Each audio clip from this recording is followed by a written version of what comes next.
안녕하세요. 원북 작가 이하림입니다. 캐나다에서 아이스하키는 매우 각별한 스포츠입니다. 캐나다에 사는 수천 명의 소녀는 유치원에 들어가기 전부터 이미 아마추어 수준의 플레이어가 됩니다. 그 나이 또래부터 매 연령층의 리그가 있으며 10대 중반에 이른 선수들이 주니어 단계에 오르면 그들은 네 갈래로 나뉘게 됩니다. 재미로 하는 하우스리그, 지역팀 단위로 구성된 주니어 B하키, 그보다 한 등급 위인 주니어 A하키, 마지막으로 맨 꼭대기에 있는 메이저 주니어 A리그입니다. 메이저 주니어 A리그에 발탁되기 위해서는 능력만 있으면 됩니다. 능력만 있다면 재능 있는 사람을 찾으려 전국 방방곡곡을 찾아다니는 하키 스카우터가 그를 찾아낼 것이기 때문입니다. 선수들은 자기 자신의 게임 수행 성과와 잠재력에 따라 평가를 받습니다. 그런데 정말 그럴까요? 이 믿음에 의문을 제기한 사람이 있습니다. 저널리스트인 말콤 글래드웰은 아웃라이어라는 책에서 우리가 성공에 대해 알고 있는 것은 전부 틀렸다고 말합니다. 그는 성공한 사람들을 추적하면서 그들의 성공이 단지 개인의 재능으로만 이루어진 것이 아니라 우리가 속한 문화와 선조로부터 물려받은 어떤 특징들이 성취의 방향을 결정한다고 말합니다. 다시 캐나다 하키 선수들에게 돌아가 봅시다. 2007년 메디슨 해타이거스의 선수 명부를 들여다보던 심리학자 로저 반슬러는 특이한 점을 발견하게 됩니다. 바로 그들이 태어난 달입니다. 33명의 선수들 중 1월, 2월, 3월생이 월등히 많다는 것에 주목한 것이지요. 반슬리는 그 즉시 온타리오 주니어 하이키리그 선수들의 생일을 조사하기 시작하고 1월생이 11월생보다 5배가 넘는다는 사실을 발견하게 됩니다. 이 원리는 내셔널 하키리그 선수들에게도 똑같이 적용되었습니다. 최고 중에 최고로 구성된 어떤 엘리트 하키 팀을 선택하더라도 그들의 40%는 1월에서 3월, 30%는 4월에서 6월, 20%는 7월에서 9월, 10%는 10월에서 12월에 태어났습니다. 저자는 그 이유가 캐나다에서는 1월 1일을 기준으로 나이를 헤아리고 그에 맞춰 하키 클래스를 짜기 때문이라고 말합니다. 예를 들어 1월 2일에 10살이 되는 소년은 그해 말까지 만으로 10살이 되지 못한 소년과 함께 하키 연습을 하며 실력을 쌓을 수 있습니다. 중요한 점은 사춘기 이전에는 12달이라는 기간이 엄청난 신체 발달에 차이를 낳는다는 것입니다. 몇 달 빨리 태어난 아이들이 갖는 아주 작은 이익들이 누적되다 보면 큰 차이를 낳게 되는 경우가 많습니다. 메디슨 해타이거스 소속인 스콧의 아버지는 아들이 언제나 또래 중에서 가장 크고 튼튼했다고 말합니다. 스콧은 1월 4일에 태어났습니다. 운 좋게도 엘리트 하키 선수가 되기에 가장 적합한 시기에 태어난 것이지요.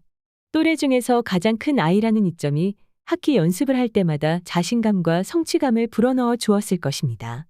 만약 캐나다 하키리그의 연령 기준일이 하반기에 있었다면 스콧은 메모리얼컵 챔피언십에 참가하는 대신 집에서 TV로 경기를 봐야 했을지도 모릅니다.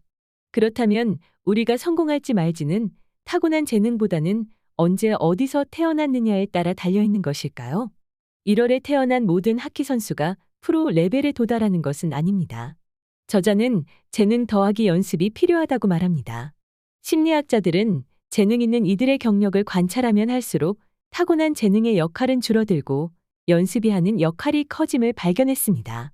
1990년대 초 심리학자 안데르스 에릭손은 베를린 음악 아카데미 학생들 중 바이올리스트들을 세 그룹으로 나누었습니다. 첫 번째 그룹은 엘리트로 장래의 세계 수준의 솔로 주자가 될 수 있는 학생들이었습니다. 두 번째 그룹은 그냥 잘한다는 평가를 받는 학생들이고 세 번째 그룹은 프로급 연주를 해본 적이 없고 공립학교 음악교사가 꿈인 학생들이었습니다. 연구진은 모든 그룹에게 처음 바이올린을 시작한 순간부터 지금까지 얼마나 많은 연습을 해왔는지 물었습니다.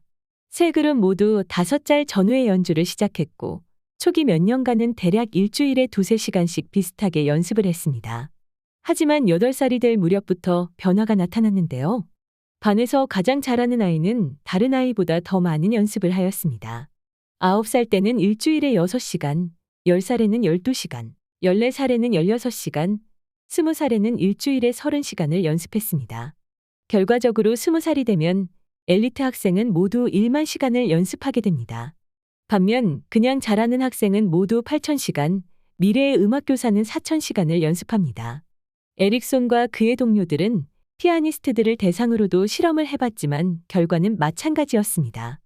아무리 재능이 많다 하더라도 다른 사람이 시간을 쪼개 연습하고 있을 때 노력하지 않으면 정상에 올라갈 수 없다는 것이지요.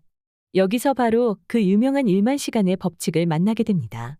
신경과학자인 다니엘 레비트는 어느 분야에서건 세계 수준의 전문가가 되려면 1만 시간의 연습이 필요하다는 연구 결과를 내놓으며 이렇게 말했습니다. 작곡가, 야구 선수, 소설가, 스케이트 선수, 피아니스트, 체스 선수, 숙달된 범죄자, 그 밖에 어떤 분야에서든 연구를 거듭하면 할수록 이 수치를 확인할 수 있다. 1만 시간은 대략 하루 3시간, 일주일에 20시간씩 10년간 연습한 것과 같다. 물론 이 수치는 왜 어떤 사람은 연습을 통해 남보다 더 많은 것을 얻어내는가에 대해서는 아무것도 설명해 주지 못한다. 그러나 어느 분야에서든 이보다 적은 시간을 연습해 세계 수준의 전문가가 탄생한 경우를 발견하지는 못했다. 어쩌면 두뇌는 진정한 숙련자의 경지에 접어들기까지 그 정도의 시간을 요구하는지도 모른다. 세계에서 가장 유명한 록밴드인 비틀스는 존 레논, 폴 맥카트니, 조지 해리슨, 링고 스타로 구성되어 있습니다. 1964년 미국에 도착한 비틀스는 히트 음반을 속속 출시하며 세계적인 스타로 거듭나게 됩니다. 우리가 살펴보아야 할 건 그들이 미국에 도착하기 전까지 얼마나 오랫동안 함께 손발을 맞췄는가입니다. 존 레논과 폴 맥카트니는 1957년 전부터 함께 연주하기 시작했습니다. 비틀스는 함부르크에 있는 한 클럽에서 날이면 날마다 밤새도록 연주를 하며 실력을 키워나갔습니다. 하루도 쉬지 않고 밤마다 8시간씩 연주를 하며 여러 가지 곡들과 새로운 연주 방법을 시도했다고 합니다. 비틀스는 1년 반 동안 함부르크에서 270일 밤을 연주하였습니다. 그들이 처음으로 성공의 대박을 터뜨린 1964년까지 그들은 모두 1200시간을 공연한 것으로 추산됩니다. 오늘날 수많은 밴드는 전체 경력을 통틀어도 그만큼의 연주를 하지 않습니다. 함부르크에서의 공연이 비틀스를 다른 밴드와 다르게 만들어낸 요소가 된 것입니다. 만약 비틀스가 함부르크에 초대받지 않았다면 그들은 다른 길을 걸었을지도 모릅니다. 가장 똑똑하고 영리한 사람이 성공하는 것이 아닙니다.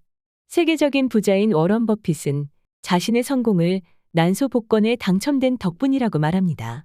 자신이 아프가니스탄이 아닌 미국에서 또 백인 남성으로 태어난 행운이 성공에 엄청난 영향을 주었다는 뜻입니다. 어떤 국가에서 태어났는지에 따라서 개인의 사회경제적 수준과 생존에 큰 영향을 줍니다. 빈민국에 태어나지 않았고 특별히 아픈 곳 없이 태어났다는 것만으로도 엄청난 운을 갖고 있는 셈입니다.